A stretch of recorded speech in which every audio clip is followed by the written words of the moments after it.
10 लक्षण धर्म सीढ़ी नंबर 3। ऐसे हम साधना क्षेत्र में उतरते हैं तब हमारी मानसिक बदबू भी बहुत आती है, नहीं आती? और उब जाते हैं और कहते हैं, पुकारते हैं कि हमको विकल्प सताते हैं। तो ये हमारी पुकार झूठी है, विकल्प कभी सताते नहीं हैं। वो तो रास्ते के राहगीर हैं। हम रास्ते के ऊपर नजर लगाकर अपनी गद्दी तकिए पर बैठे, नजर कहाँ है? रास्ते पर। और राजपथ है, कई लोग आते हैं जाते हैं, तो उनको रोक सकते हैं क्या? यदि नहीं तो विकल्पों को क्यों कैसे रोक सकते हैं? वो जो फिल्म बन चुकी है पहले, वो उस वक्त सबसे निवृत्ति लेकर के भीतर उतरते हैं तब वो नजर में आती है। ऐसे चालू है उसकी प्रक्रिया, पर उस और ख्याल नहीं है। और उस वक्त एकांत में बैठते हैं तब वो ख्याल नहीं आती है और घबरा जाते हैं कि सताते हैं, भड़कते हैं। कुछ सताते नहीं, याद रखो। वो सब विचारे आते हैं जाते हैं, ठहरते नहीं। इतनी सी जिंदगी में कितने विकल्प आए और गए, कोई ठहरा? और इन सबको जानने वाला मौजूद है, ज्यों का त्यों कायम है। इन सबको जानने वाला मैं आत्मा सदात्म स्वरूप परम गुरु। अपने आत्म भाव की पकड़ मजबूत बनाओ तो वो उस और का ख्याल छूट जाएगा। बाकी उनको बदमाश कहने से कोई लाभ नहीं। उनको हटाने की बात करें तो वो हट नहीं सकते। केवल ही भगवान त्रयोदशम गुणस्थानवर्ती, उनका भी द्रव्य मन चपल है। वो कैसा है? द्रव्य मन पारदर्शक है, आंख की किकी की तरह। ये कार्मण शरीर की जो रचना विशेष 8 कर्म के पिंड रूप में है, उसमें से नाम कर्म विशेष, और उनमें उनके 93 अथवा 103 भेद में द्रव्य मनोयोग भेद से कि नहीं? सविता बहन बना सुन तमें, तो ये भेद है। तो वो कार्मण शरीर 8 कर्मों का पुतला, उसके अंतर्गत ये हृदय की रचना विशेष अष्ट दल कमल की तरह है। उसके बीच में जो कर्णिका है, वो कर्णिका के भाग को द्रव्य मन कहा गया है। और फोटोग्राफर की तरह कैमरे में जो कांच लगे हुए हैं, बाहर का ये चक्षु की और भीतर का गिलास, यही है द्रव्य मन। उसमें अक्ष पड़ता है, सामने जो वस्तु होगी अक्ष पड़ता है, फोटो पड़ता है। ऐसे इसमें पड़ता है और करंट लगा हुआ है, ज्ञान जानकारी देता रहता है कि ये आया और ये गया। ये द्रव्य मन के माध्यम से आया और गया, ये जानकारी हमें प्राप्त होती है। साथ में इंद्रियों का भी संबंध है।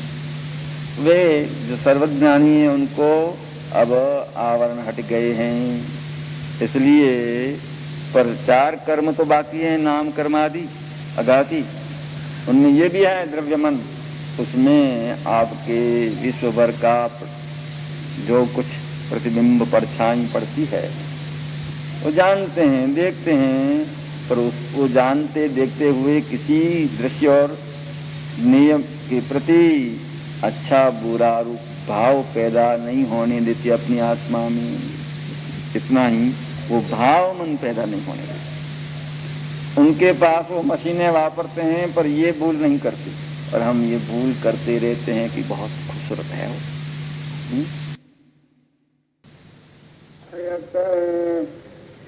जे सेवा फल जाते दासति के जे घन बर निरखी के कीनी परे नाचे सेवा सार झोले जिननी मन साचे।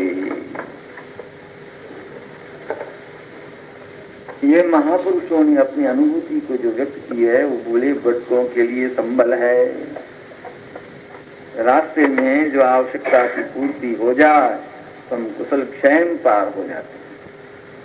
मोक्ष मार्ग के लिए सम्मत है महापुरुषों की शिक्षा।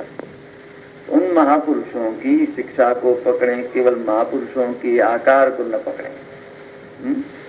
चेहरे मोहरे को पकड़ रखने से क्या मतलब? महापुरुषों की अनेकों की एक तरह की शिक्षा होती है।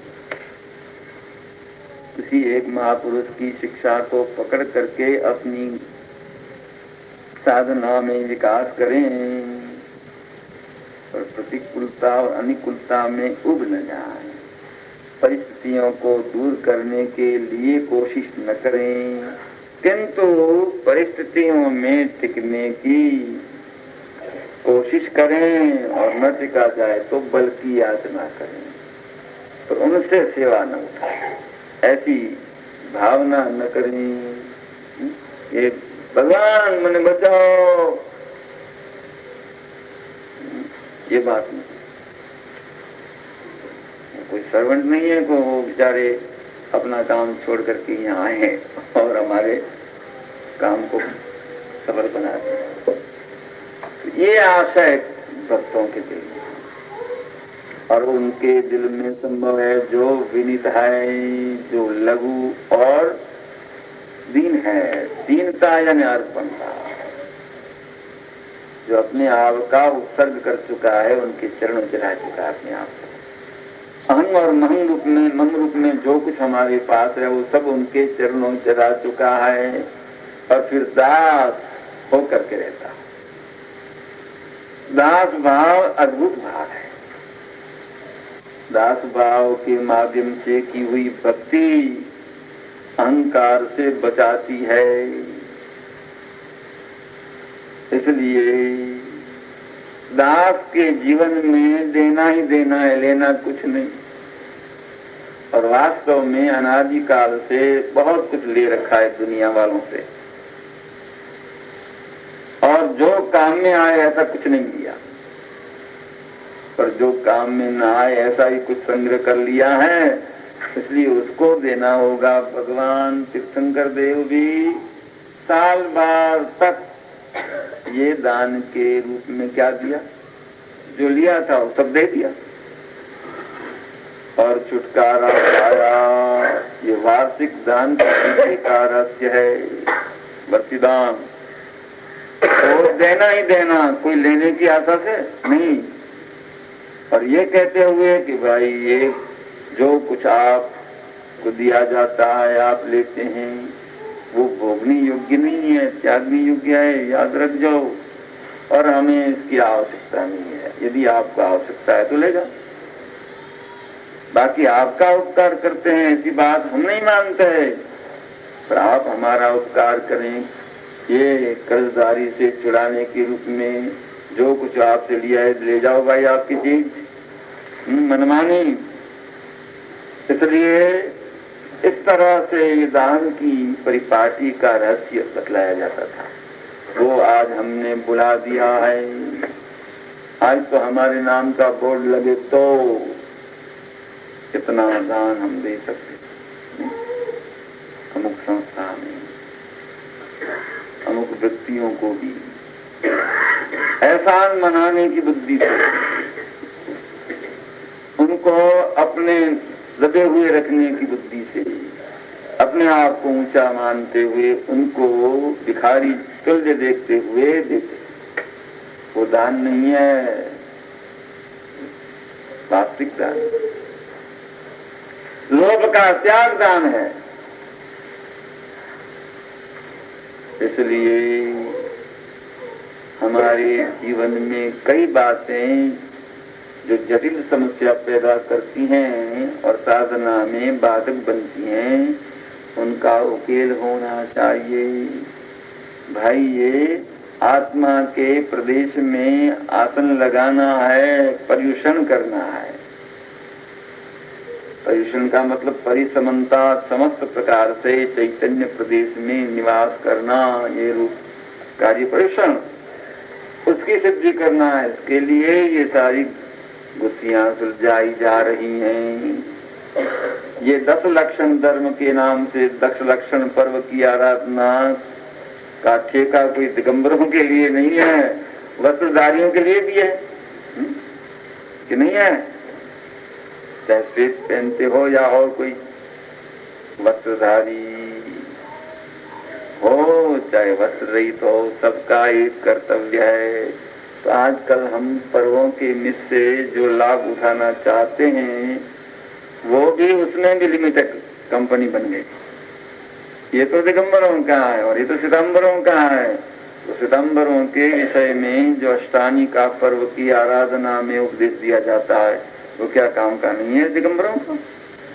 और ये दिगंबरी दस लक्षण धर्म की जो आराधना करते हैं विधिवत, और उसमें उपदेश प्रथा भी है, वो चाहे उसकी परिभाषा अपनी बनाई हुई बोलते होंगे, होने दो, अभिप्राय तो अच्छा है। तो वो अभिप्राय क्या हमारे लिए काम का नहीं है? उनका पर्व है, हमारा नहीं है। यानी अपना परायपन को भूल जाओ। दिगंबर सितंबर दोनों अंबरवासियों के पिंड को दूर से नमस्कार करो और निरंबर बनो। ये वस्त्र के होनी न होनी की दुहाई दे करके अपने मतभेद को मत बढ़ाओ। शरीर के ऊपर वस्त्र रहे तो रहे और जाए तो जाए, उससे कोई आत्मा को भलाई बुराई का सवाल नहीं है। अपने आत्म प्रदेश में जो बुराई जैसा काम हम कर रहे हैं उसको दूर करने की दवा भलाई की हम करें, और जहाँ से मिलती है लेकर के करें। इसमें दुकानदार वैद्य दवा देने वाला अमुक ही फैशन वाला हो स्वांग उनका, और अमुक ही रकम की दवा दे, ऐसी चाह क्यों करें? बुरा तो मिटना चाहिए, मतलब तो इतना बढ़ना चाहिए। तो ये विनय संपन्न व्यक्ति के हृदय में लघुत्व और दैनत्व स्वाभाविक होगा। विनयवंत हैं, हाथ जोड़ करके ऐसे कपटी कई विनयवंत होते हैं, पर हृदय में लघुता यानी अभिमान के अभाव रूप अपने आप को तिनके तुल्य जानना, अधमाधम अधिको पतित। वास्तव में ज्ञानियों में दृष्टि लगा करके देखते हैं तो कितने नीचे हैं। अध यानी नीचे, अधम बहुत नीचे, और गिरे हुए हैं, चढ़ते चढ़ते गिर पड़े हैं। अनादि काल से कई बार ऊपर चढ़ने की कोशिश की और फिर गिर पड़े, तो ये पतित है। तो ये अधम अधिको पतित सकल जगत मां मेरे तुल्य दूसरा न तो कोई अधम है न पतित है, और आपके बरोबर न तो कोई पतित पावन है न अधम उद्धारक है। दोनों की जोड़ी जमे कि नहीं? जोड़ी जमे तब काम होता है।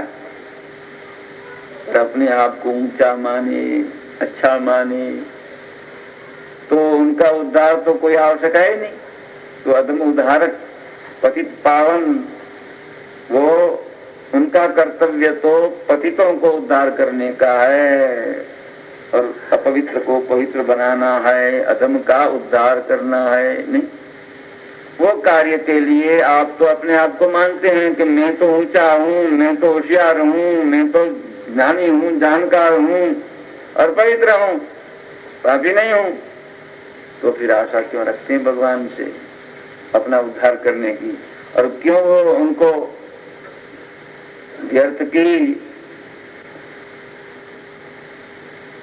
अपनी भलामण करते हैं कि हमारा उद्धार करो, प्रार्थना करते हैं कि हमारा उद्धार करो, हमें पवित्र बनाओ।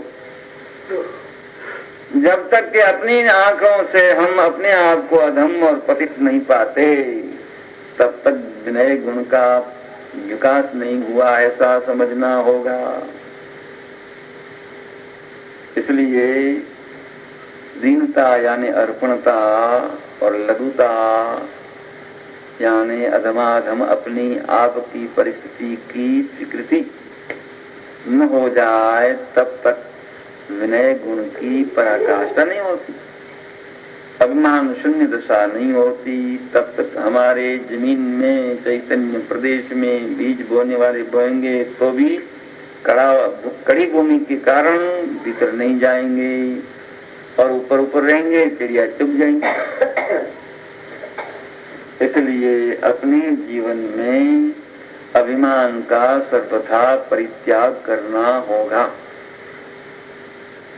तो ये अनेक प्रकार के अभिमान हैं, उनमें ज्ञानियों की बात को न मानना भी अभिमान है। ये सबसे पहली बुराई है। तो ये हम जो अज्ञान दशा में तब तक अपनी बात पर अड़ न जाएं, ज्ञानियों की बात की स्वीकृति कर लें, वे जो शिक्षा देते हैं वो सिर पे चढ़ाएं बड़े उल्लास के साथ, तब हम अपने और भी काम खेत में करने हैं जो जड़ें निकालने का वो कर सकेंगे। अपने दोषों को चुन चुन करके उखाड़ फेंक सकेंगे, उनको हम छिपाएंगे नहीं। जड़ों को ऊपर से काट करके छिपा देते हैं जो किसान लोग, और वर्षा हुई तो फिर वो मौल से पहले तो ऊंचे हो जाते हैं, रुखड़े नहीं होते हैं। देखा है कि नहीं? खेत में कृषि विज्ञान का अभ्यास किया है कि नहीं? नहीं किया तो करो।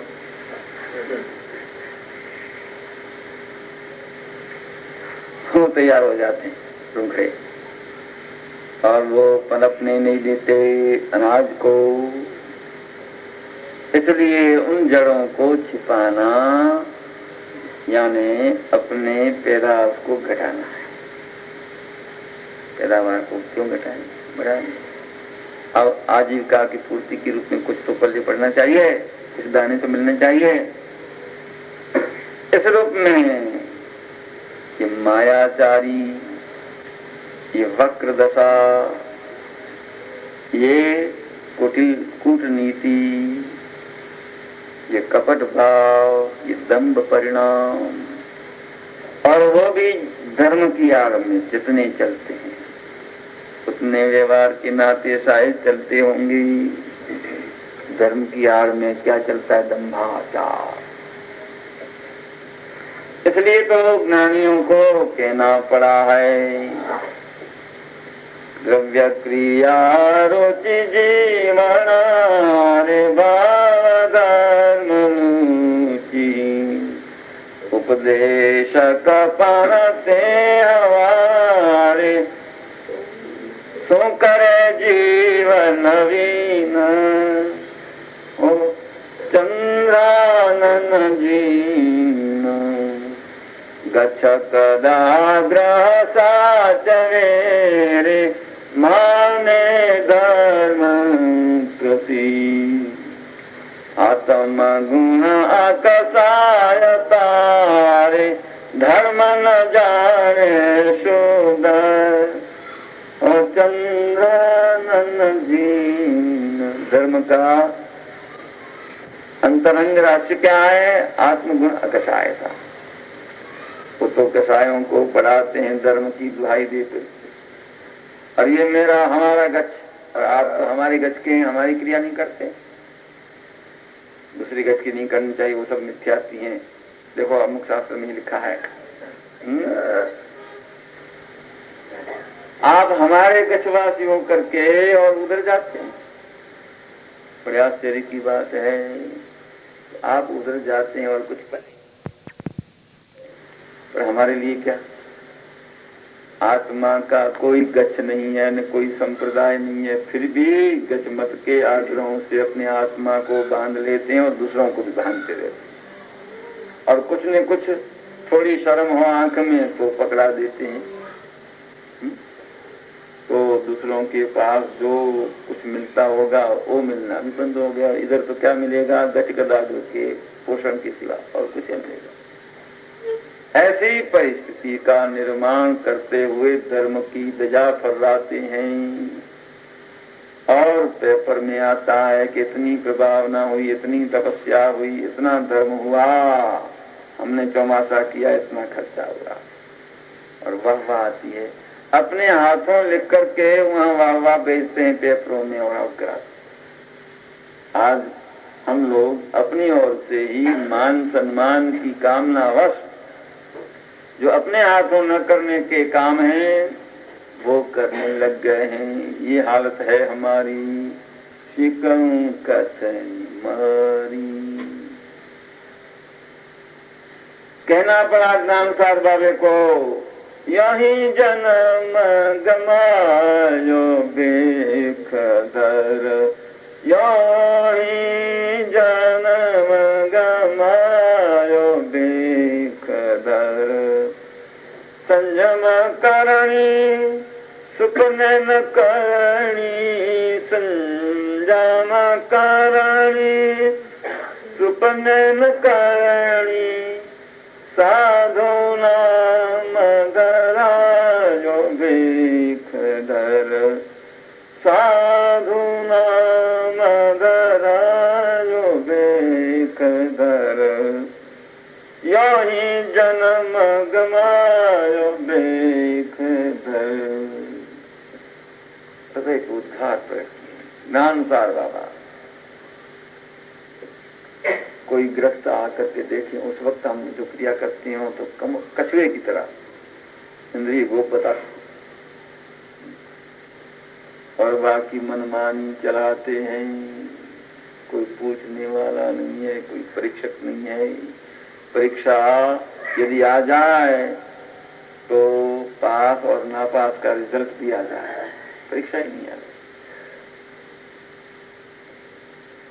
ये कलिकाल की महिमा है। काल दोष कलिथी थयो, नहीं मर्यादा तो ये नहीं व्याकुलता, जो प्रभु मुझे कर। फिर भी उसका दुख प्रतीत नहीं होता, हृदय में दुख लगना चाहिए कि मैं कुछ नहीं कर सका। अरे कुछ भी न कर सका, अरे कुछ भी न कर सका। अंत कै गरो, अरे कुछ भी न कर सका, अरे कुछ भी न कर सका। हृदय में रोना न चाहिए अपनी करनी के ऊपर, वो भी दुख नहीं लगता है। हम तो साधु हैं, कहाँ जाएंगे? स्वर्ग में। और आप छवियां छपाएंगे तब, प्रिंट कराएंगे तब क्या लेंगे, लिखेंगे स्वर्गवास सम्मत, क्योंकि वास्तव हमारा निश्चित। कैसे भी करने साधु के स्वांग में करें, स्वर्गवास निश्चित है। क्यों? इतना ब्रह्म है।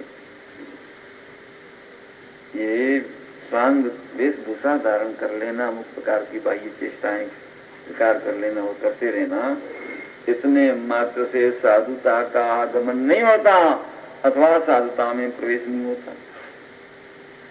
पर ये आत्मा की प्रतीति धारा, आत्मा की लक्ष्य धारा अखंड हो जाए और अनुभूति धारा में प्रवेश हो चुका है, तब से वो साधु दशा है, साधक दशा है असली।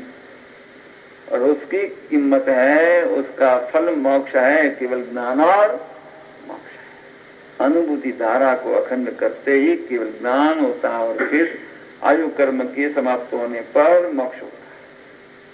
सर्वथा परिशुद्ध अवस्था आत्मा की असंग स्वरूप में ये विदेही मोक्ष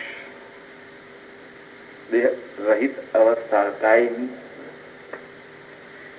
इसलिए हम इन सब साधकीय शिक्षाओं को अपने जीवन में संग्रहित बनाएं, इसलिए सुने, बड़ी चाव से लगन से सुने, तो जरूर कहीं न कहीं काम में आएंगी ये बातें।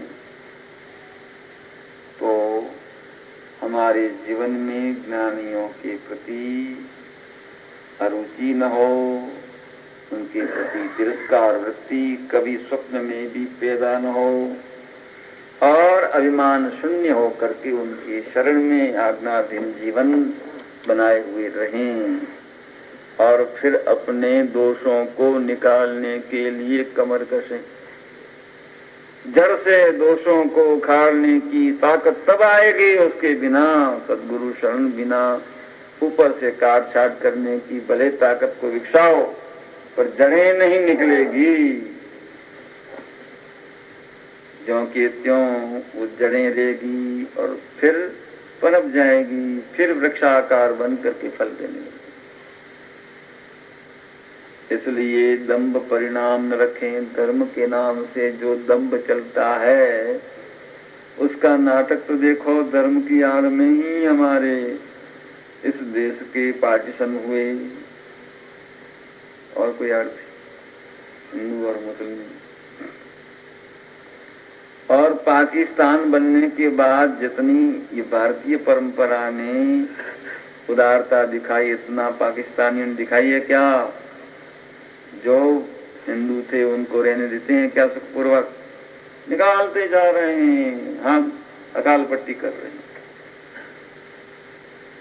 और कई लाख की संख्या में भारत में बेचारे बिल्कुल दीनहीन होकर के आ रहे हैं, आए हुए हैं। ये स्थिति है धर्म की आड़ की। और यहाँ उनको उदार भाव से जो हम सहूलियत देते हैं हिंदू नाम के अभिमानी, तो उससे अपना क्या कट गया।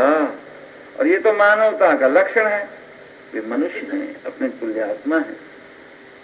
इसलिए मानवता की संस्कृति का पोषण जितने भारतीय परंपरा में हुए हैं उतना मोहम्मदन संस्कृति में नहीं, मुस्लिम संस्कृति में नहीं, इसका प्रत्यक्ष प्रमाण है। और ईसाइयों ने भी क्या किया, वो प्रचार किया परिवर्तन का। मुसलमानों में परिवर्तन का प्रचार किया, सत्ता थी उनके हाथ में। यहाँ कोई परिवर्तन का प्रयोग खास रूप में हमारे संस्कार वश नहीं करते, क्योंकि ये तो अपनी इच्छा की प्रवृत्ति आप करने में स्वतंत्र हैं, आजाद है, आजादी है। धर्म निरपक्ष, तो निरपेक्ष शब्द जो लगाया गया है वो तो भूल है, पर धर्म निरपक्ष ये भारत है। कैसा है? निरपक्ष, निरपेक्ष नहीं, धर्म की अपेक्षा को ठुकराता नहीं है। ये भारत ठुकराता है क्या? उन लोगों की गलती है जिन्होंने ये इस शब्द को अपनाया है और शिक्षण संस्थाओं से धर्म को निरपेक्ष कर दिया। तो जो विद्यार्थी वर्ग है उसका जीवन कैसा निरंकुश बन गया है, उसका नतीजा क्या आ रहा है, वो भी हम देख रहे हैं कि नहीं। धर्म को जो अपने जीवनी से बहिष्कार करते हैं उनकी जीवनी थोथी रह जाती है, निष्प्राण रह जाती है। वो अपने आप को और दूसरों को शांतिदायक नहीं बनती। तो वो हाल है। तो धर्म की आड़ में ये इजराइल और अरबों का संघर्ष भी धर्म की आड़ में एक और कुछ है। और जहां जहां संघर्ष वियतनाम, उत्तर और दक्षिण हो रहा है, वहां भी अपनी मान्यता ही धर्म है और अपनी मान्यता के प्रसार के हेतु ही ये राज्य पुनी है। इसलिए संघर्ष कई वर्षों से चालू है। और भी दुनिया में जहां जहां संघर्ष हुए हैं और हो रहे हैं, वहां पर पीछे सूक्ष्मता से, गहराई से देखें तो धर्म के नाम की आड़ है। इसलिए धर्म की आड़ में दंभ चलता है जितना, उतना व्यवहार में नहीं चल सकता। उतना ही कपट, छल, प्रपंच, ये वक्रता वास्तव में अपने आप को बाधक है। ये दो समूह अपने आप को बाधक है। ये माया परिणाम है। ये अनंतानुबंधी क्वालिटी की माया को कमजोर बनाओ,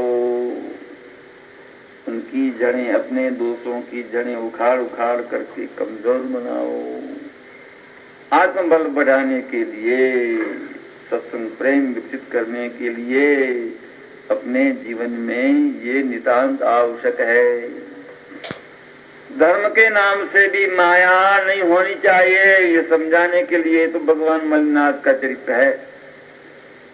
पर वो खास शिक्षा न ले करके भगवान स्त्री वेद में नहीं थे, पुरुष वेद में थे, वो के स्त्री वेद में ही थे। वो वेद की दुहाई दे करके लड़ो भाई, झगड़ो। दिगंबर और सितंबर भगवान महावीर के दोनों पुत्र, लड़ो भाई। हम मेरठ गए दिगंबर संप्रदाय के अमुक व्यक्ति के, जो कि हमारे प्रति बड़े भारी भावनाशील हैं, उनके वहां गए। तब उनके पिताजी जो जूनी परिपाटी के थे कि हस्तिनापुर में श्वेतांबरों ने ऐसा सब अपना दबा लिया जमीन को, इन लोगों को पीटना चाहिए, डंडा लेकर पीटना।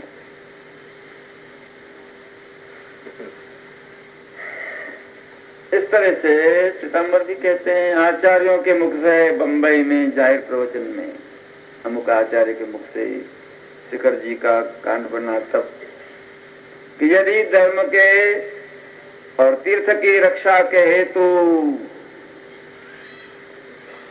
हिंसा हो जाए तो वो अहिंसा ही है। जैसे वेद वाले बोलते हैं कि यज्ञ में जो हिंसा होती है वो अहिंसा ही है, हिंसा नहीं है।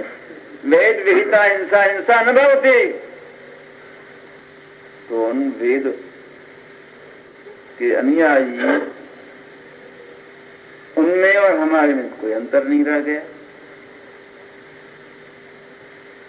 अपराधी के प्रति भी उपकार की भावना रहेगी, अपकार की भावना न रहेगी, तब है सम्यक।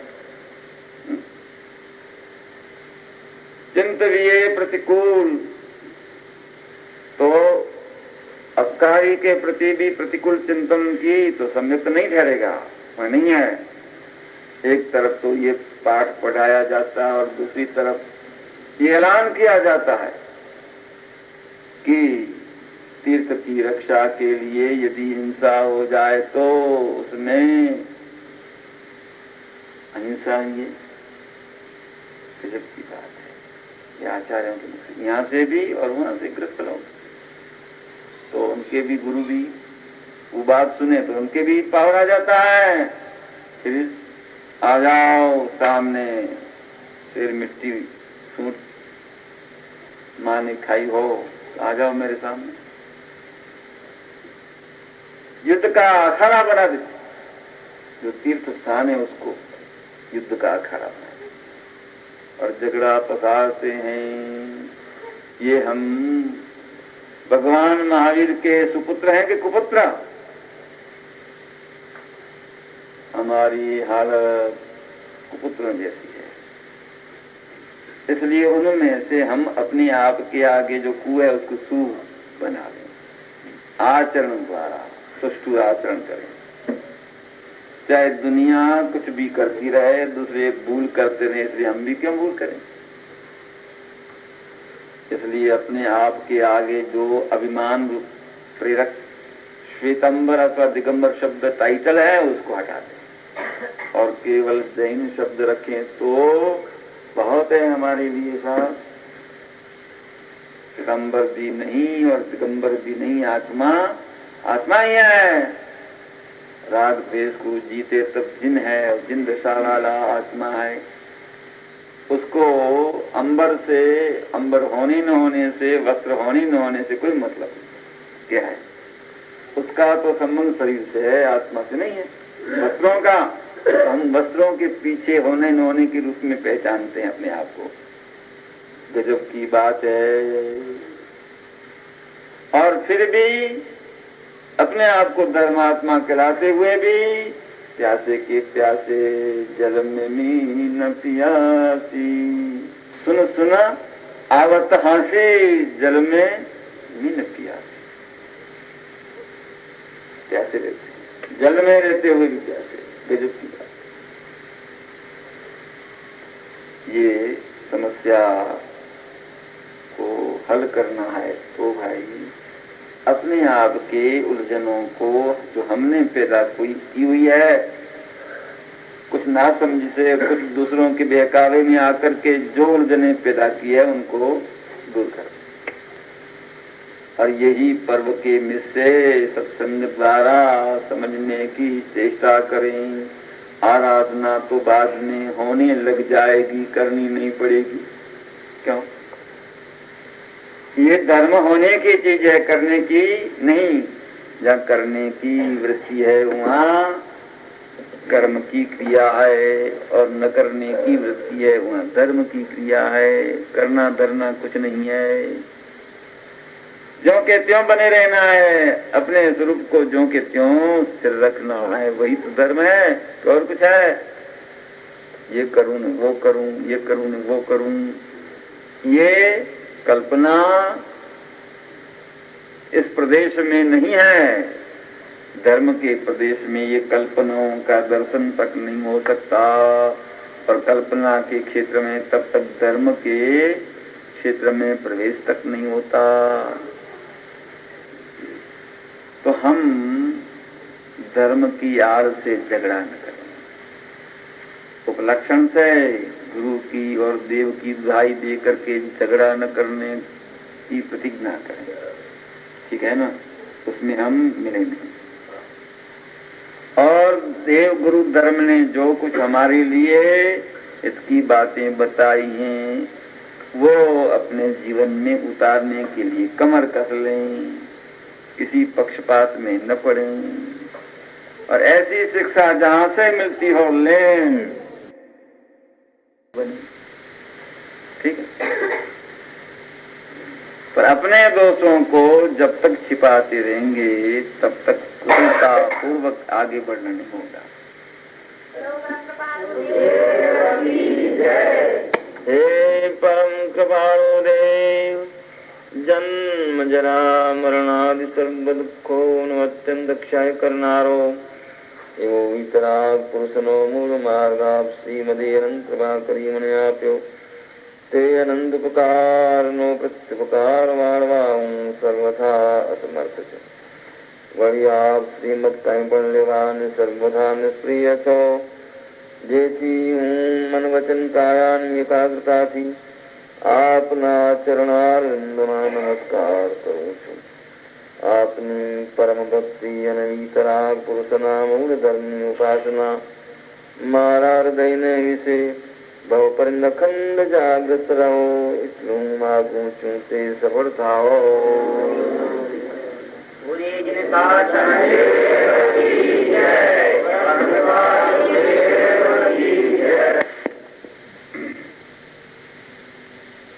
खंते मद्दवाज्जवा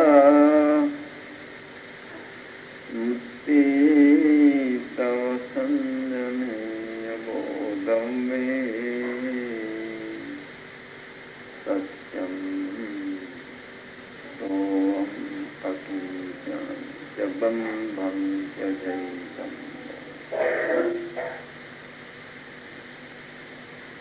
समाधि 10 लक्षण यति धर्म है जिनकी चित्तवृत्ति विराम पाई हुई हो उनको कहते हैं यति। जब चाहें तब स्विच ऑफ करके और अपने चेतना करंट को आत्माकार स्थिर रख सकें, ऐसी दशा जिन्होंने सिद्ध कर ली है उनको कहते हैं यति। और उनमें क्या क्या विशेषता है? उनके जीवन में बाह्य रूप में कोई सुख सगवड़ नहीं है और फिर वे सुखी हैं, परमानंदी हैं। तो उनकी ये क्या खूबी है, कौन सी विशेषताएं हैं जीवन में, यही हमें समझना है। और हमें सुखी होने के लिए अनुकरण भी करना है। तो समाधि जो 10 लक्षण हैं उनमें प्रथम 4 कसाय के अभाव रूप क्षय का क्रम नजर में रख करके और ये क्रम बंधा गया है। तो सबसे पहले हम बात बात में क्रोध करने की आदत वाले हैं, इसलिए ये क्रोध का अभाव करना होगा। क्रोध का आधार है मान। अपनी बात में, अपनी मान्यता में जहां किसी ने ठेस पहुंचाई तो होता है क्रोध। इसलिए मान को मिटाना होगा। और ये दोनों जहां जीवन में असली वैभव का ज्ञान नहीं है,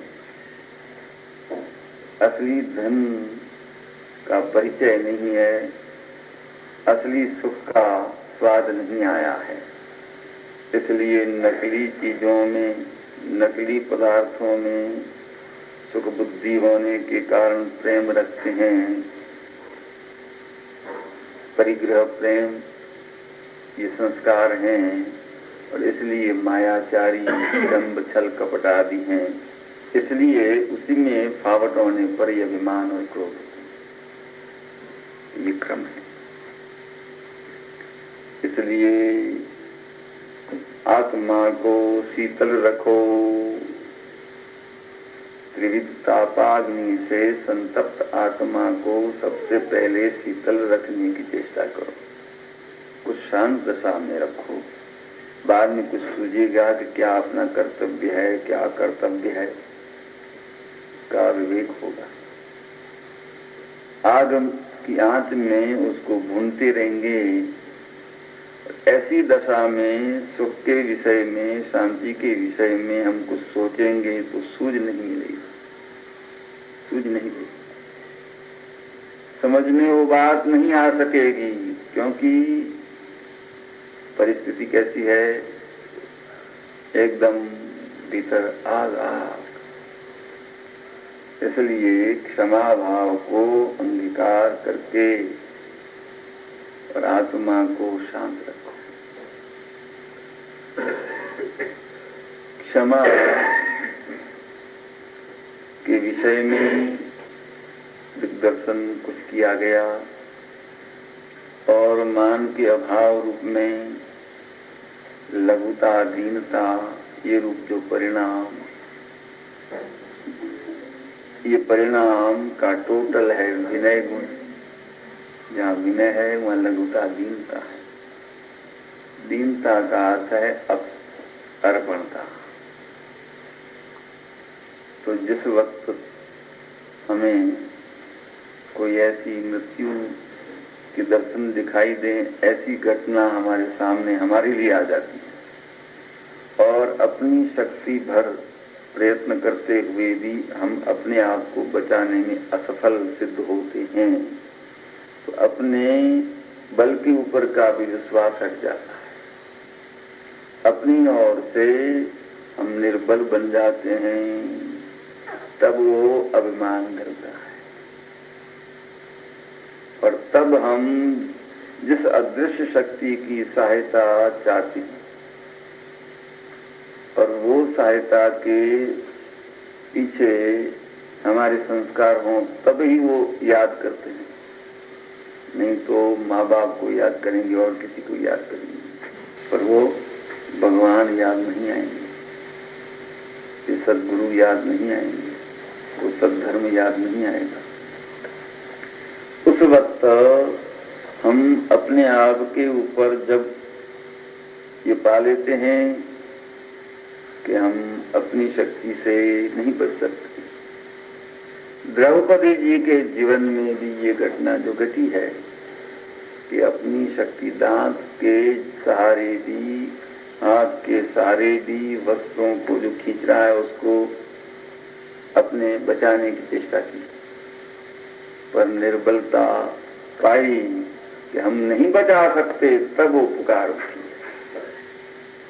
और उस पुकार के फलस्वरूप अपनी प्रभुत्व शक्ति जिनके आदर्श रूप में, जिनको आदर्श रूप में स्वीकार किया था परमात्मा का आकार, उस आकार रूप में अपनी दबी हुई शक्ति प्रकट की और उसकी ये आश्चर्यमयी घटना घटने लगी। कल्पनातीत बात कि वो उनके हो गए सुप्रत, तो ये खींचते हैं और ढेर होता है शरीर पे, वस्त्र उतने ही उतने रहते हैं।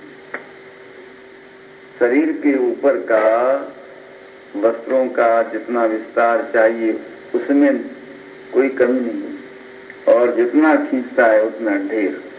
वो खींचने वाला आ गया और यहाँ शरीर के वस्त्रों में कोई कमी नहीं। ये कौन सी शक्ति? प्रभुत्व शक्ति।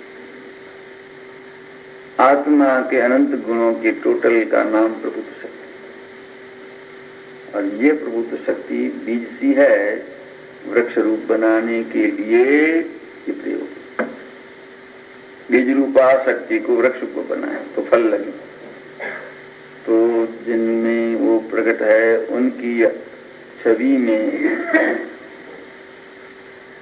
अपनी दृष्टि को स्थिर करके, उनको हमारे हृदय मंदिर में प्रकट करके, उनमें दृष्टि को स्थिर करके और पुकार करो। अपने कल्पनातीत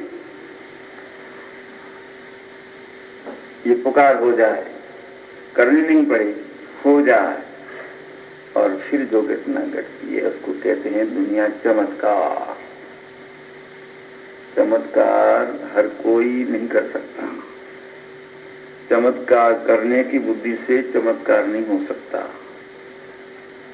यानी आश्चर्यमयी घटना जिसको कहते हैं, घटना घटती है पर बुद्धि द्वारा समझ में नहीं आती कि कैसे हुई।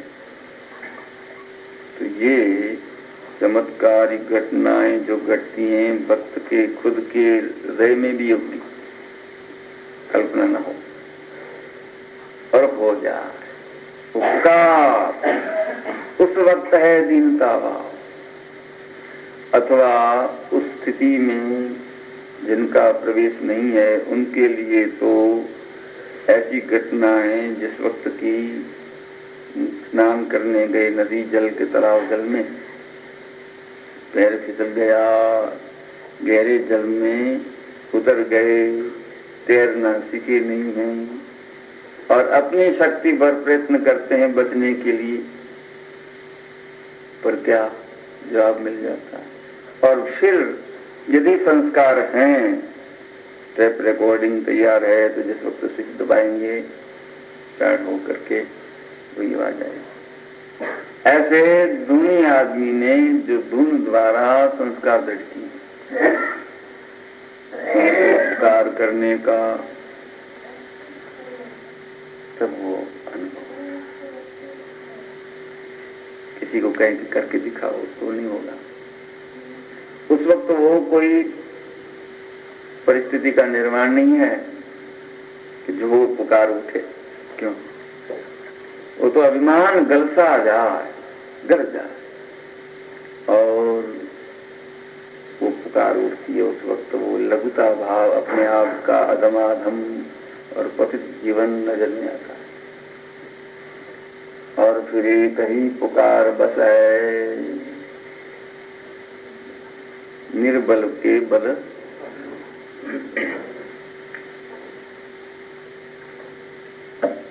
ये शरण, ये चित्तवृत्ति का जो अनुसरण उनके साध्य के प्रति, साध्याकार शरणानुसंधान की तरह अनुसंधान,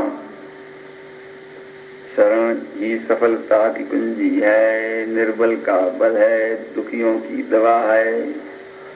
क्या? असली दुखियों की ये दवा है। असली दुख ही ना हो, नकली दुख हो, भौतिक पदार्थों को लेकर के उसके अभाव में जो खटका होता है, वो रूप जो दुख है वो नकली चीजों के सापेक्ष है, इसलिए वो दुख की पूर्ति के लिए प्रयोग नहीं होता। पर असली चीज के लिए, असली आत्म वैभव के लिए, जो उसके विरह में उत्पन्न होने वाला दुख है, वो असली दुख है। और असली दुखियों के हृदय से जो पुकार उसकी ये दवा है क्या? तो ये द्रौपदी जी ने अनुभव किया और संसार में देखा। आज बुद्धिमान व्यक्ति, कोरी बुद्धि वाले, वो केवल कपोल कल्पित बातें मानेंगे, मान सकते हैं, पर उनकी बुद्धि में बैठे वही सच्चा और बुद्धि में नहीं बैठे वो खोटा। ऐसा कानून सर्वत्र कहाँ पाया जाता है? पाया जाता है। यही आज बात जो बुद्धि में नहीं बैठी इसलिए झूठी मान लें, कल वो बैठी और सच्ची मान लें, तो हमारी बुद्धि का और वो घटना का कोई संबंध क्या है? ये कोई थर्मोमीटर नहीं है। हमारी बुद्धि जो कुंठित है, हमसे बुद्धिमान ज्यादा है, उनकी बुद्धि सूक्ष्म है, वो जो समझते हैं वो हम नहीं समझ सकते हैं, इसलिए उनकी बात झूठी कैसे माने? आखिर ऐसे ही हो करके रहता है, तब स्वीकार करना पड़ता है। इसलिए जब तक हमारी बुद्धि बाई कुंठित है, यानी क्षारोपशमी ज्ञान को बुद्धि कहते हैं। पर्दा पतला हो मोटा हो, छेद छोटा हो पतला हो मोटा हो, और उसके आड़ के बीच में से हम देखना चाहते हैं, उसमें फर्क पड़ता है कि नहीं? इस तरह से जो जानकारी होती है पर्दे वाले ज्ञान की अवस्था में, छोटे मोटे पर्दे के कारण फर्क पड़ता है। तो ये क्षारोपशमी ज्ञान को कहते हैं बुद्धि, और कुछ नहीं। निरख प्रेम बर बुद्धि थगी। जब वो पर्दा हटा करके देखते हैं तो बुद्धि द्वारा जो निर्णय किए हैं वो सब, उसकी कोई वैल्यू नहीं रहती। तो ये जो जो ज्ञानियों ने, भक्तों ने, योगियों ने अनुभव किया है, और वो अनुभूति में आने वाली जो घटनाएं हैं, हम उस स्टेज में पहुंच करके ही उसका साक्षात्कार करें, तब विश्वास हो सकता है। तब तक तो जिनके ऊपर हम चाहे विश्वास रखें या न रखें, अपनी मौज है, पर यदि ऐसी घटना जिनको सिद्ध है उनके ऊपर विश्वास रख करके चलेंगे तो आगे हमें बल मिलेगा, प्रयोग करेंगे, अनुभव होगा। और अविश्वास रखने से जो का त्यों जहां के तहां बने रहेंगे और कहते रहेंगे कि नहीं ये सब झूठी है, झूठी बात है, तो तुम्हारे लिए वो वैसी सिद्ध हो, क्योंकि तुम्हें जो लाभ भविष्य में संभव है वो नहीं होगा। इसलिए एकांत आग्रहशील व्यक्ति, अभिमानी, स्वच्छंदी, और उनका ये ऐसी घटनाओं के साथ मेल नहीं बैठता। तो ये लघुता और दीनता का अभाव उनके जीवन में है, इसलिए वो पात्र नहीं है।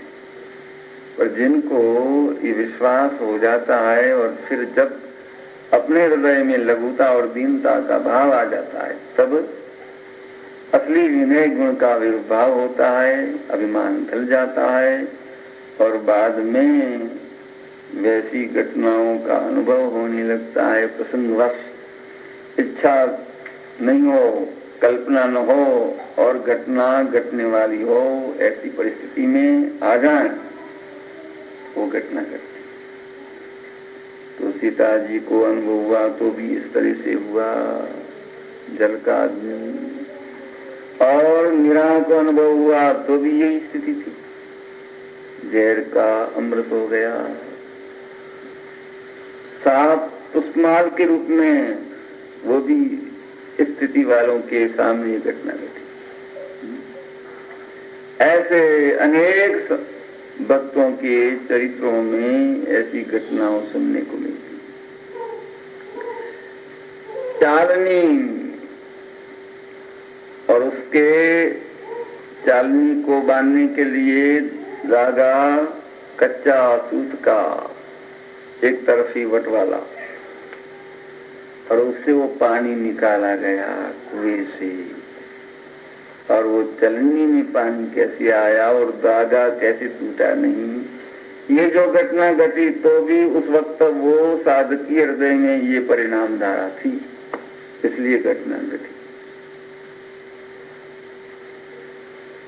ऐसी कई अनुभूतियां भक्तों को, उनमें से कुछ जूझ अनुभूतियां उदाहरण के तौर शास्त्रकारों ने लिखी। क्या हमारे जीवन में ये आत्मगुण हैं? नहीं है तो हमें क्या करना चाहिए? यदि हमारी ये परिणति आवश्यक है तो जो सम्मत की कमी है इसलिए वो परिणाम नहीं उठते, शक्ति रूप में है, व्यक्त नहीं होते। इसलिए सत्संग में, ऐसे सत्संग में रहो कि जहाँ असली वस्तु की पहचान और महिमा सुनने को मिले। क्यों? जब महिमा का गान सुनते हैं, लक्ष्मी का प्रतिक्षण, तो छोटे बच्चे भी वो पैसे के लिए लड़ाई झगड़ा करते हैं, पैसे की महिमा सुनते हैं, क्योंकि सब मिलता है पैसे से। नहीं, छोटे बच्चे भी। ऐसे आत्मा और आत्म वैभव के विषय में महिमा का गान सुनने को मिले जहां से, वहां परिचय में रहने से धीरे धीरे वो संस्कार पड़ते हैं और प्रेम उभरता है और फिर भावना बढ़ जाती है और उसकी कदर होने लगती है। तो इधर का प्रेम इधर लगता है और फिर कुछ प्रयत्न होता है, नहीं तो होगा नहीं। इसलिए कि पुण्य की महिमा का गान तो सुनते हैं, तो धर्म की महिमा असली, और पुण्य और धर्म में फर्क है वो भी समझते नहीं है। वो पुण्य और धर्म एक रूप में सदावन करते हैं। तो धर्म की महिमा अलग है, पुण्य की महिमा अलग है, पाप की महिमा।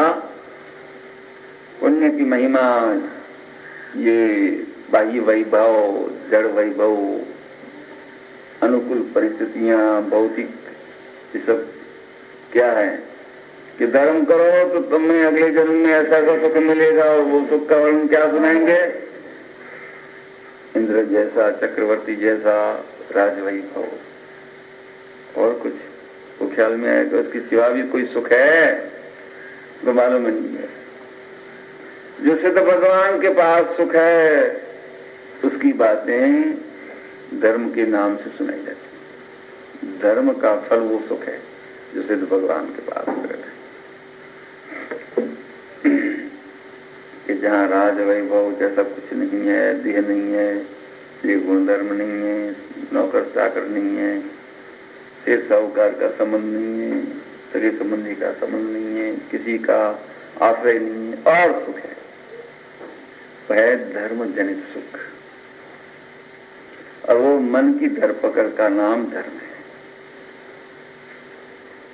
और वो तभी संभव है आत्मा जागृत हो, सोया हुआ हो तो नहीं होता। तो आत्म भावना में जो अपने आत्मा को रखता है अथवा अपनी आत्मा में आत्म भावना को भाता है, उसको ये सब बातों से परिचय होने लगता है, वे उसके अधिकारी हैं,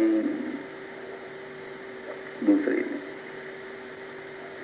आज उपदेशकों के मुखारविंद से धर्म के नाम से पुण्य की कथाएं सुनाई जाती हैं, और पुण्य फल रूप में जो सुख मिलता है शाता वेदनी रूप में, उस और ही आकर्षण किया जाता है।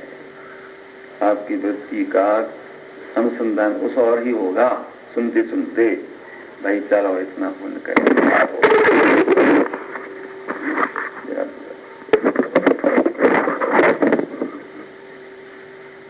ये भूल हमारी सूक्ष्म है, रह जाती हैं, नहीं मिटाना है। वो वही मिटा पाएगा अथवा उसमें सहायक होगा कि जिसको कुछ जानकर, सूक्ष्म बात नहीं, ज्ञान सूक्ष्म हो जाता है, फिल्टर हो जाता है, सूक्ष्म हो जाता है, तो सूक्ष्म बातों को पकड़ लेता है। ये धर्म को और पुण्य को शास्त्रों ने तो अलग बताया ही है, पर उपदेशक निश्चर करके सुनाते, बैठ कर करके सुनाते।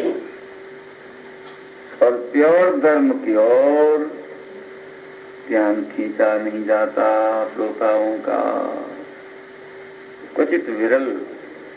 और उनको यदि कोई बात सुना रहे किस तरह से कि करते करते था है के एकदम देर की था या करो जो है ने भाई करूं जो ये ले करो छो तो कितनी जिंदगी गई करते करते न शू परिणाम आवे पूछने वाला नहीं। ये करना चाहिए, पुण्य करनी, उसके बिना कैसे होगा?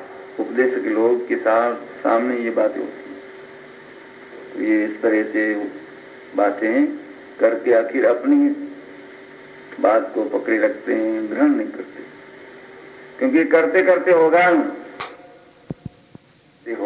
ये बात हमें मंजूर है, पर करते करते आपकी जिंदगी कितनी बीती इसका हिसाब बताओ, और क्या परिणाम आया अब तक ये हिसाब बताओ। मरते दम तक यही करना है कि कुछ और आगे बढ़ना है। जिस पैरी के ऊपर पैर रखा वो पैर रखने के बाद बैठ जाना है कि आगे सरकना है? वो पैरी सरकने के लिए है कि बैठने के लिए है? सरकने के लिए कि बैठने के लिए?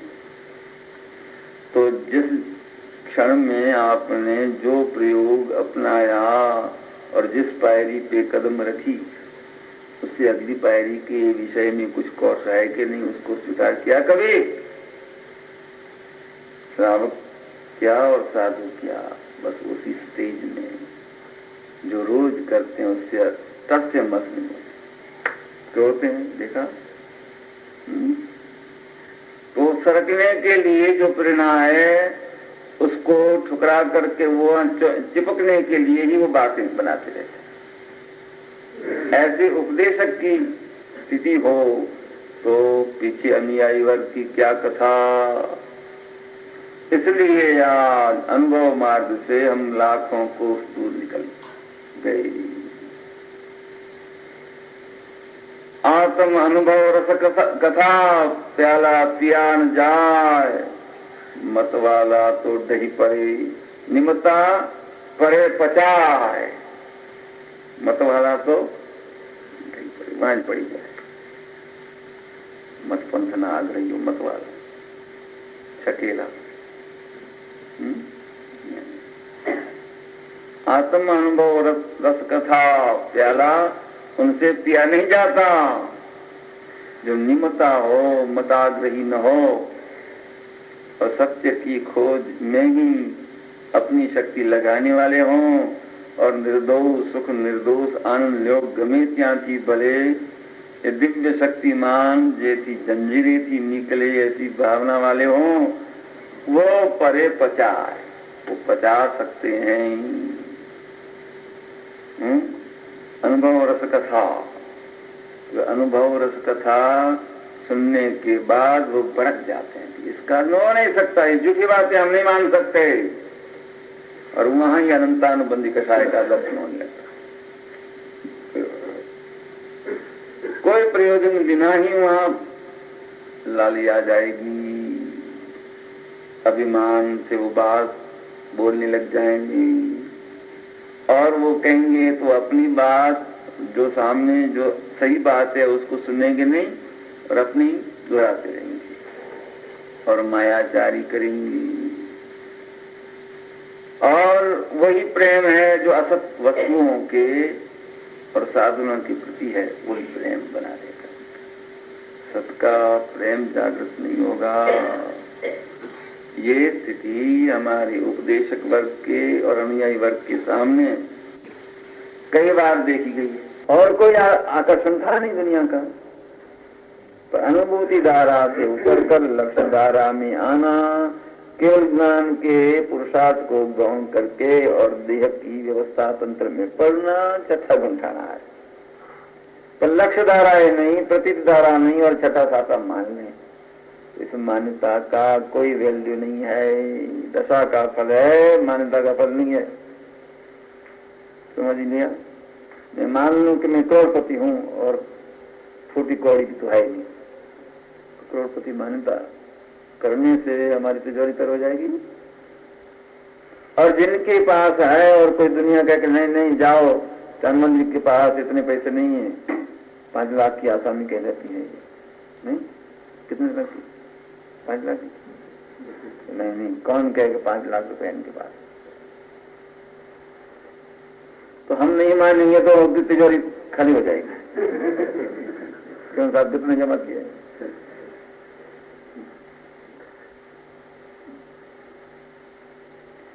ये तो दुनिया की मान्यता और हमारी भी झूठी मान्यता है। दशा का फल है, मान्यता का फल कोई नहीं। तो हम मानने अपने आप को साधु, उपाध्याय, आचार्य, हम आचार्य हैं। आपको इतना भी विवेक नहीं है कि हम आचार्य हैं और आपको कैसे नमस्कार करना चाहिए, मालूम नहीं? ये अभिमान है। अरे जी प्रमाद छोड़े, जागृत था, जागृत था। वो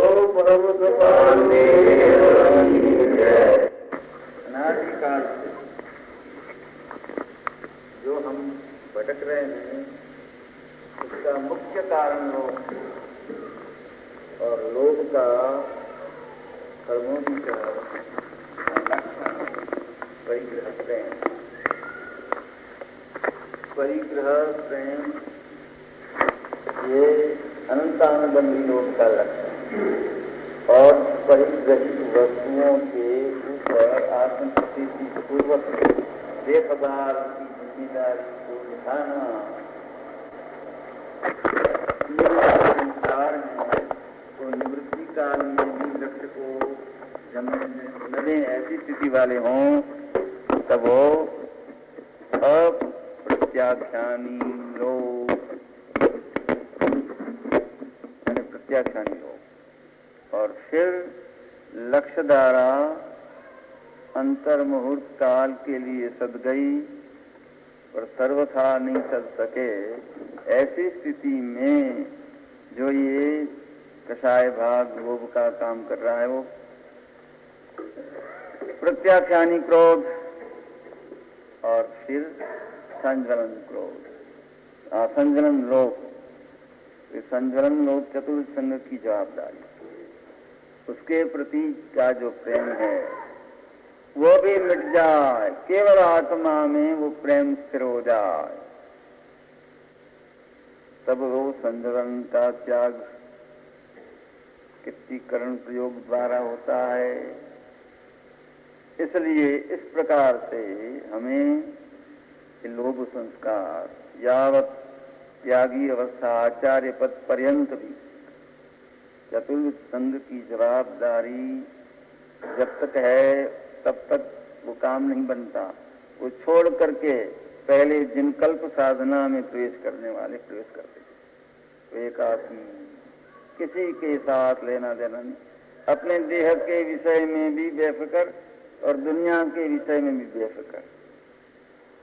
जैसे महामुनि जिन कल्प दशा में सती सुभद्रा को जो कलंक मिला उनके ऊपर आया, तो जिन मुनिराज को उन्होंने आहार दान दिया उनकी आंख में वायु के जरिए कुछ पड़ गया था बुरट जैसा, और अपने हाथों अपनी देह में रही हुई आंख के विषय में भी ये निष्क्रिय थे। जिन कल्प दशा जिन जनेश्वर दशा तुल्य। इसलिए आंख में से पानी तो स्वभाव उसका निकलता रहा है, पर आप खुद ने वो कचरा नहीं निकाला। और वो जब आहार के लिए पधारे हैं तब तुलसा सती ने देखा, अपने जीभ से निकाला, क्योंकि वो हाथ से नहीं निकलता है कचरा। और ज्यों जीभ से निकालने गई तो सिर का तिलक था मुनिराज के बाल में लग गया। इसलिए सासू ने देखा और फिर जो कलंक दिया और जाहिरात कर दी, कलंक प्रसारित कर दिया, वो मुनि जिन कल्पी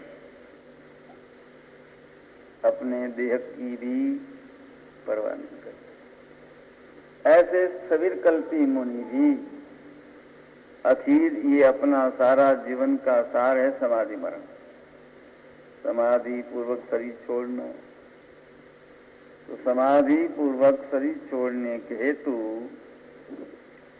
भगवती आराधना ग्रंथ में ये विधान बताया जा रहा है कि जो मुनि, जो आचार्य, उपाध्याय आदि, तो आचार्य भी जिनको कि यह ज्ञान हो गया है कि अब आयु 12 साल अवशेष रहा, तब से आचार्य पद छोड़ दें। आचार्य पद ग्रहण करके छोड़ने का भी है।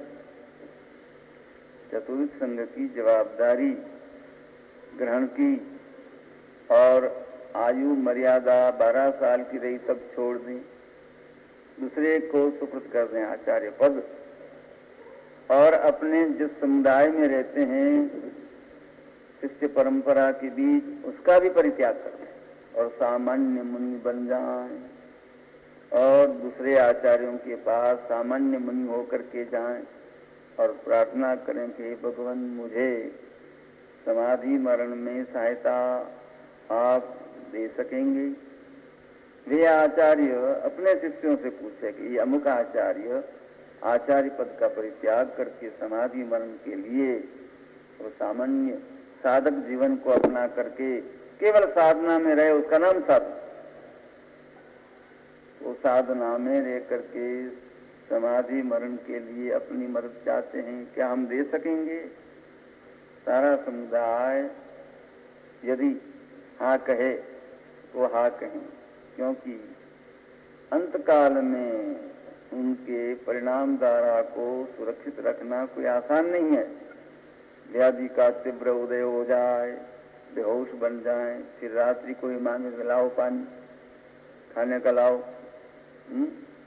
तो ऐसी स्थिति में उनको समाधान पहुंचाना, रुग्णावस्था हो जाए तो उनको दिन में आहार पानी के लिए एक बार भी वो ला करके देने और सेवा करने, दस्त लग जाए, ये सारी स्थिति में सब संभालना है। तो ये हम बिना भी मुरझाहट यदि हम सेवा दे सकें तो हाँ कहो, यदि उनसे हाँ मिली वो तथास्तु कहें। और ऐसे 44 आचार्यों से ये मांग करें और उनकी मांग स्वीकृति हो जाए। अब जिस काल में, जिस क्षेत्र में जो आचार्य हों और आप खुद भी उधर हों और वो परिस्थिति हो तो उनके पास जा करके उनकी शरण में रह करके और समाधि मरण करें।